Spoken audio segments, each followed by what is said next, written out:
நான் ஒரு சப்ஜெக்ட் படிச்சுட்டேன், அடுத்து மத்த சப்ஜெக்ட் எல்லாமே முடிச்சுட்டு அகைன் அந்த சப்ஜெக்ட்ட நான் எடுக்கும்போது எனக்கு அது படிச்சது எல்லாமே மறந்து போய் புதுசா படிக்கிற மாரி இருக்கு.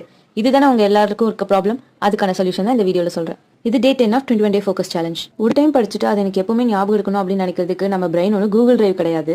கூகுள் டிரைவ் அளவுக்கு இல்லனாலும் ஓரளவுக்கு லாங் லாஸ்டிங்கா இருக்க மாதிரி நம்ம மெமரியை ஸ்டோர் பண்றதுக்கு ஒரு சூப்பரான டெக்னிக் இருக்கு. அதுக்கு பேர் தான் ஸ்பேஸ்டு ரெப்பிடேஷன். இந்த மெத்தட் எப்படி ஒர்க் ஆகும்னு கேட்டீங்கன்னா, இன்னைக்கு நான் படிக்கிறேன் அப்படின்னா 1 டேக்கு அப்புறம் ரிவைஸ் பண்ணணும், அகைன் 3 டேஸ்க்கு அப்புறம், அகைன் 1 வீக் அப்புறம், இந்த மாதிரி ஒரு 15 டேஸ்க்கு நம்ம இன்டர்வல் விட்டு விட்டு நம்ம ரிவைஸ் பண்ணோம் அப்படின்னா நம்ம பிரெயின்ல இது ஈஸியா ஸ்டோர் ஆயிடும். ஒரு ப்ராக்டிக்கல் எக்ஸாம்பிளோட நான் உங்களுக்கு எக்ஸ்பிளைன் பண்றேன். இன்னைக்கு என்னோட டூ டூ லிஸ்ட் நீங்க கவனிச்சிருந்தீங்கன்னா உங்களுக்கு தெரியும். கவனிக்கலன்னா வீடியோ ஃபர்ஸ்ட்ல இருக்க போய் பார்த்துட்டு வாங்க.